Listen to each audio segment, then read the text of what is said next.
Well, that's not very welcoming.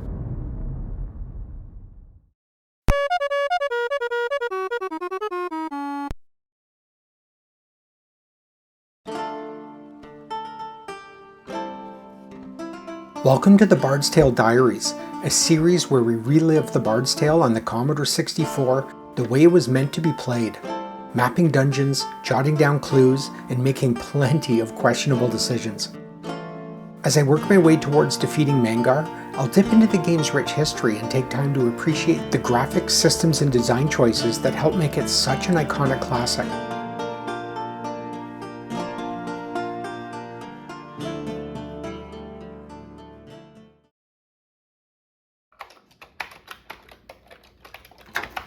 Let's catch up with the quest.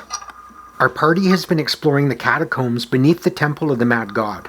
We've mapped about a third of the first level so far, slicing through hordes of undead and piling up experience along the way. And it shows. Ulrich, Sturm, Ozzy, Iolo, Raistlin, and Gandalf are all sitting at around a level 12, and the party has become legitimately powerful, especially the Bard.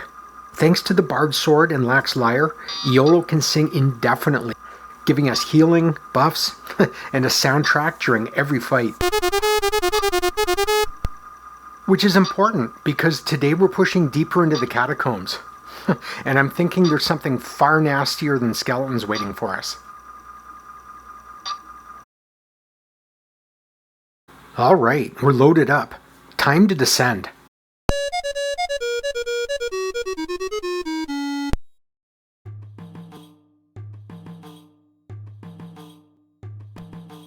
"66 skeletons.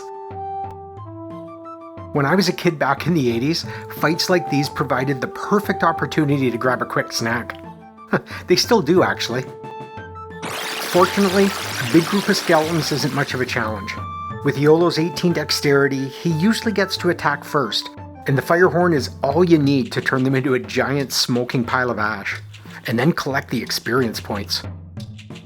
Which honestly isn't as much as I was expecting for 66 skeletons, but I'll take it. And when Iolo can't clear away all the baddies, Raistlin, our level 10 sorcerer, can step up. Mangar's Mind Blade is easily my favorite spell right now. Unlike the Fire Horn, Mind Blade hits every enemy group at once, making it incredibly useful in large encounters. So yeah, I guess you can say we're a pretty big deal in the Catacombs. Ugh, wandering through magical darkness is the worst. Huh, this is interesting. I think this is what they call foreshadowing in English classes. But whatever it is, it sounds pretty ominous. And clues are cool and all, but what I'm really interested in is finding the stairs down to the next level. You know, I still haven't found a useful companion. Wandering monsters keep joining us, and they keep dying almost immediately. They're decent cannon fodder, but that's about it. What I'd really like is a companion that can actually survive long enough to contribute. But that will have to wait. Once I get through this room of skeletons, it's time to head back to the surface to recharge my spell points and level up at the review board.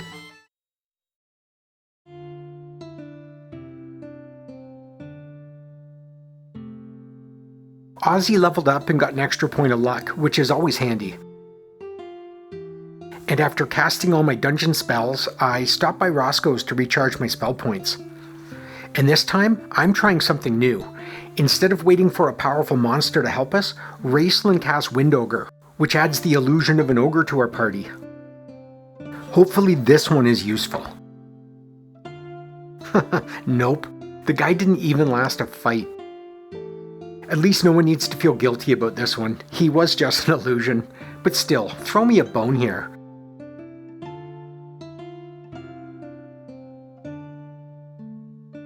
After walking through some smoke, I found another bit of foreshadowing, and somehow this one seems even worse. Yeah, I have a feeling the Catacombs are about to get a lot more serious.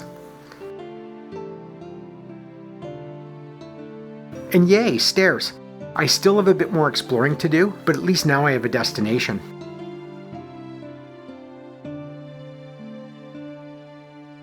Well, isn't this interesting? It feels like it should be threatening, but there's really nothing here. The atmosphere is fantastic though. It feels like a proper crypt. You can almost hear the undead shuffling around beyond the walls. Speaking of undead, look what I found behind a secret door. Which YOLO quickly took care of. Seriously, I love that fire horn. And with that, the first level is officially mapped.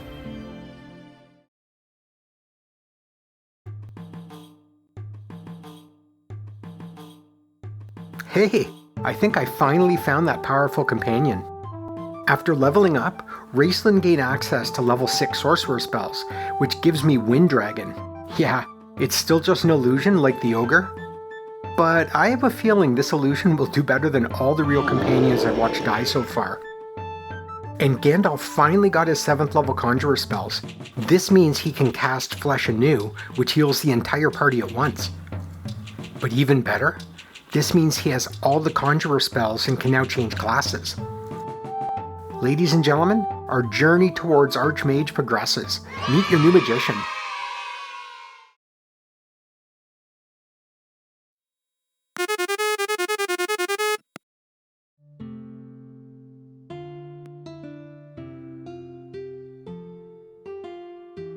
Seriously? A dork ring? This is cursed, right?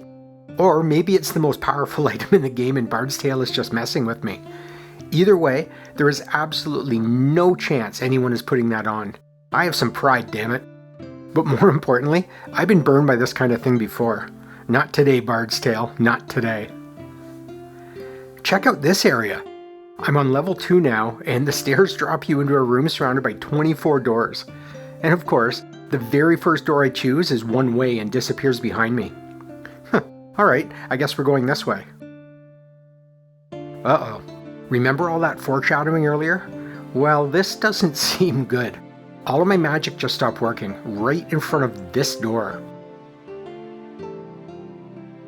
Oh, that's where it's been leading me. Prepare to die, huh? Not so fast, Bashar. After that anti-magic field, I recast my dungeon spells, and I'm glad I did. This place is covered with traps. Whoever this Bashar guy is, he's definitely protected himself.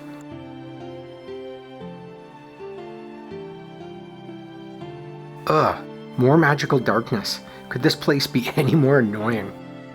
I don't think any game captured the experience of stumbling and mapping in the dark quite like the Bard's Tale did in 1985. And cool, blue dragons. But when it comes to dragons, I think I'll stick with my red one. Look at the damage he's doing. I'm not looking forward to fighting one of these.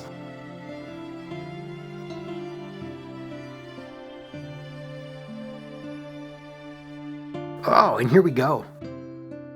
Nice to meet you, Bashar.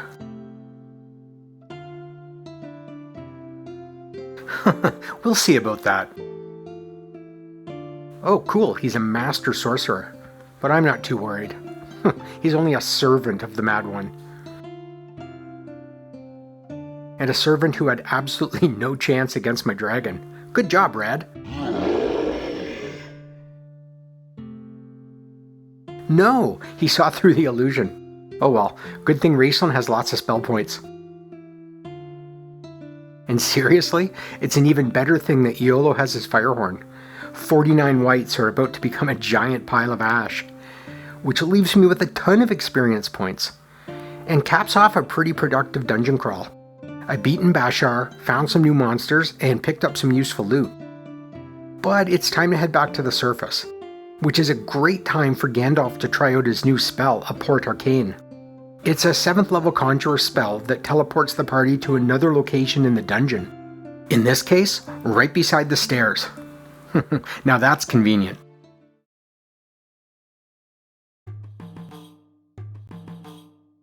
Back in town, Gandalf's magician skills increased by 7 experience levels, giving him level 4 spells. And I stopped by Garth's, hi Garth, to sell our extra equipment, including that dork ring, which is only worth 50 gold, so yeah, it's useless. Speaking of Garth's, check this out. I'm suddenly seeing a huge number of new items in his store, including some ridiculously powerful ones. Normally the game doesn't show equipment until you've actually found it, so something is obviously glitched here. But that's okay. I've set a house rule and won't buy anything until I've earned it. Selling our extra gear also gave me a chance to optimize the party. Ozzy picked up a new axe, we found a couple of elf cloaks, and Iolo equipped Finn's flute, which lowered his armor class by 2. Which is nice, but not nearly as nice as his songs. So before we head back into the Catacombs, I want to talk about why Iolo has suddenly become one of the most important members of the party. Bards in the Bard's Tale don't cast spells. Instead, they sing songs. Normally, a bard can only perform a few songs before needing a drink at the tavern, which actually makes him a lot like every musician I've ever met. But because Iolo is carrying the bard sword, he gets unlimited songs, and that's huge. Every combat round he can heal the party, improve our armor class, reduce incoming damage, or boost our attacks. And because he can sing indefinitely, those bonuses are almost always active and they can stack. For example, he can sing the Traveler's tune every round and it keeps lowering our armor class. The longer a fight goes, the harder we become to hit. Which means that while Ulrich, Sturm, and Ozzy are manning the front lines, Iolo is quietly making everyone around him better. Well, quietly may not be the right term. But regardless of how loudly he's singing, he's sort of become the glue that holds the whole group together.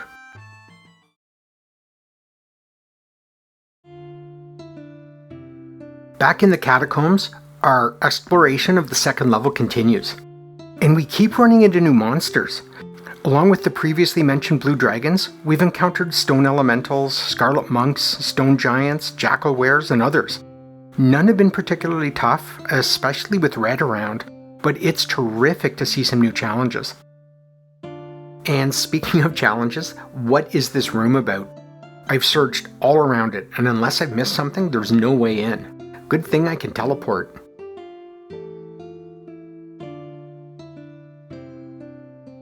And oh wow, it's a treasure chamber? Oh, hi Sphinx. Let's see how tough a grey dragon is.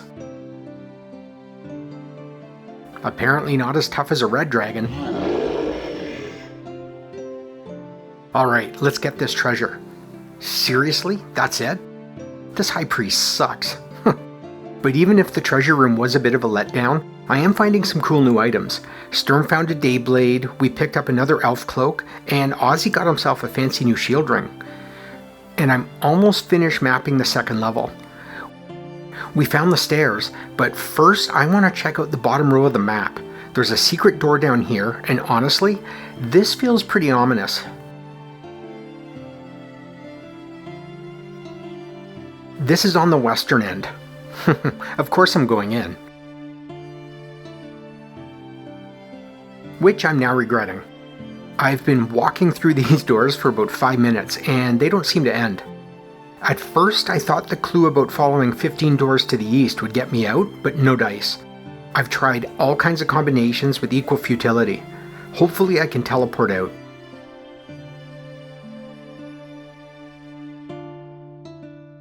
And phew, that worked. But I hate spending all those spell points. I think I found my 15 doors, and I have a bad feeling about what's waiting at the end. And oh man, it's a soul sucker. I'm suddenly having flashbacks. I haven't seen this guy in over 40 years, and I was hoping it would stay that way. Ugh, poor Ulrich. But amazing job, Ozzy. I was expecting that to be much worse. At least he didn't kill everyone. His breath attack can do ridiculous amounts of damage. Oh, and look at this, we're trapped in the room. If I didn't have enough spell points to teleport out of here, I'd have to reset the game. Classic 80s brutality. Fortunately, Gandalf does, and we're out. Time for some resurrecting and leveling up before we check out the third level. Where I can try out Ibarra's mystical coat of armor, which Gandalf just learned. This is the last of the big 5 party buffs, and it lowers everyone's armor class, which is handy because the monsters are starting to get tough. For the first time, Mind Blade or the Firehorn aren't always enough to clear a battle on their own. But fortunately, Red usually is. Seriously, if there was a trophy for most valuable companion, this guy would win it hands down. His new name is Big Red, by the way. And check out the 3rd level. By far, it's the most catacomby area we've seen so far. The hallways are packed with little crypts and undead are everywhere. Or more accurately, piles of smoldering ash are everywhere. Except when it's wraiths, apparently. These guys are new, which is cool. But considerably less cool, they can drive party members insane. And they hit Sturm, which means I no longer control Sturm in combat. That's incredibly annoying. I'm going to get out of here, heal up, and then head back down to finish the job.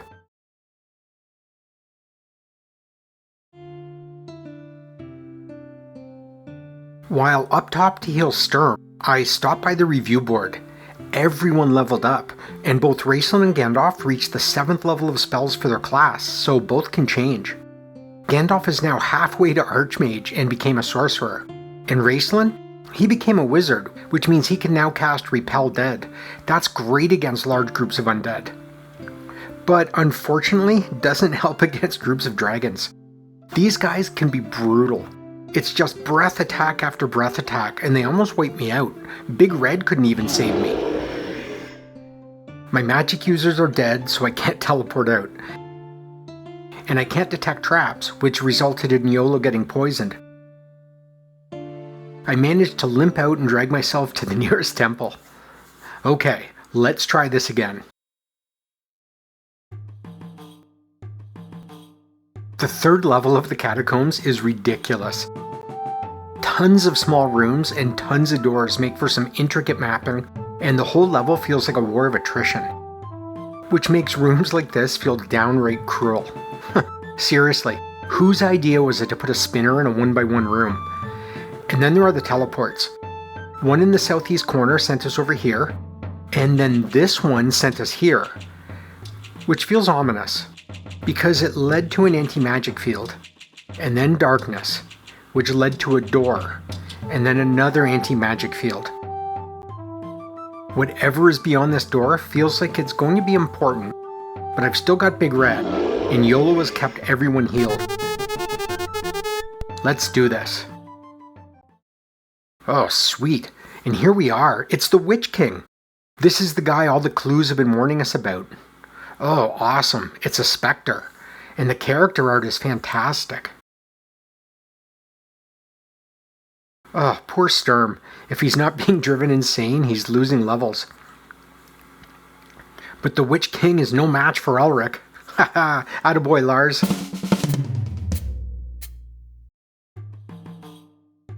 And we got an eye? What the hell do I do with an eye? I feel like I should remember this, but I honestly have no idea. There are still a few unexplored areas on the 3rd level, and maybe one of them contains a clue about where to use it. It's obviously the key to whatever comes next. Or, if any of you know, I'd happily take a hint or two. And I'm not opposed to a full-on spoiler if you just want to tell me what I'm supposed to do. That was some solid adventuring. The Catacombs were fantastic, and I feel like we've taken down the first major bosses of the game. We've come through in pretty good shape. In our next session, we'll finish mapping the last couple areas of level 3, but mostly it's onward and upward. We have a new dungeon to explore, whatever that is, new monsters to discover, and new treasures to find. We're making real progress now, and I just know Mangar's starting to quake in his boots.